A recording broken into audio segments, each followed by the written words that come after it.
آج کے اس موجودہ ترقی یافتہ دور میں جب 4-4 5-5 سال کے بچے موبائل پر گیم کھیلتے ہوں اور گیلری دیکھتے ہوں، جب 6-6 7-7 سال کے بچے موبائل پر ویڈیو دیکھتے ہوں، جب 10-10 سال کے بچے مہارت کے ساتھ کمپیوٹر چلاتے ہوں، جب فلم اور سیریل دیکھنے کے لیے فیملی کو ساتھ میں بٹھا کر کے دیکھا جاتا ہو، جب بچے ٹی وی پر کارٹون دیکھ کر کے بڑے ہوتے ہو، جب بچے دن بھر اپنے ماں باپ کی محبت، ان کے پیار سے محروم رہتے ہو، اور جب باپ شام میں دکان سے، آفس سے، کاروبار سے، نوکری سے واپس لوٹتا ہو، تب بھی اس کو اپنے بچوں کے لیے فرصت نہ ہو، وہ فیس بک اور واٹس ایپ میں لگا ہو۔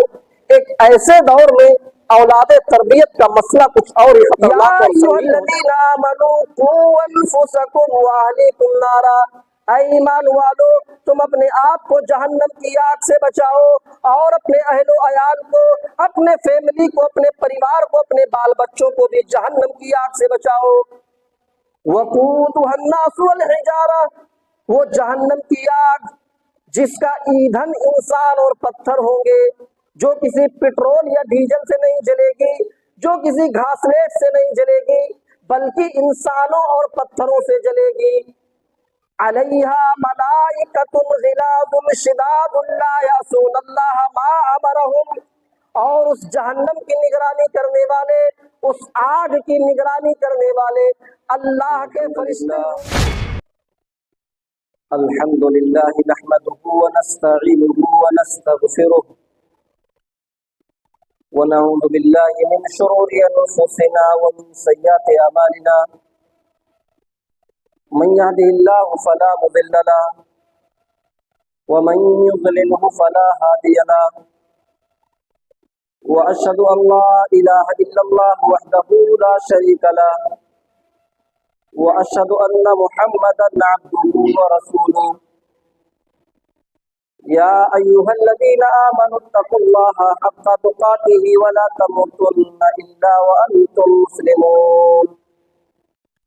يا أيها الناس اتقوا ربكم الذي خلقكم من نفس واحدة وخلق منها زوجها وبث منهما رجالا كثيرا ونساء، واتقوا الله الذي تساءلون به والأرحام إن الله كان عليكم رقيبا۔ يا أيها الذين آمنوا اتقوا الله وقولوا قولا سديدا يصلح لكم أعمالكم ويغفر لكم ذنوبكم، ومن يطع الله ورسوله فقد فاز فوزا عظيما۔ أما بعد، فإن خير الحديث كتاب الله، وخير الهدي هدي محمد صلى الله عليه وسلم، وشر الأمور محدثاتها، وكل محدثة بدعة، وكل بدعة ضلالة، وكل ضلالة في النار۔ أعوذ بالله من الشيطان الرجيم، بسم الله الرحمن الرحيم۔ يا أيها الذين آمنوا قوا أنفسكم وأهليكم نارا وقودها الناس والحجارة عليها ملائكة غلاظ شداد لا يعصون الله ما أمرهم ويفعلون ما يؤمرون۔ محترم دوستو، بزرگوں، قوم و ملت کے لائق ور نوجوانوں، مستقبل کے ہونہار عزیز بچوں، اوپر بیٹھی ہوئی میری اسلامی ماں اور بہن، ہر قسم کی تعریف اس اللہ رب العزت کے لیے لائق و سزاوار ہے، جو ہم سب کا خالق، مالک، رازق، مربی اور پالنہار ہے، جس نے ہم تمام لوگوں کو اس دنیا فانی کے اندر پیدا کیا، بعدہ قیامت کی صبح تک درود و سلام کے پھولوں کی بے شمار بارش ہو تمام نبیوں پر، تمام رسولوں پر، بالخصوص ہمارے آخری نبی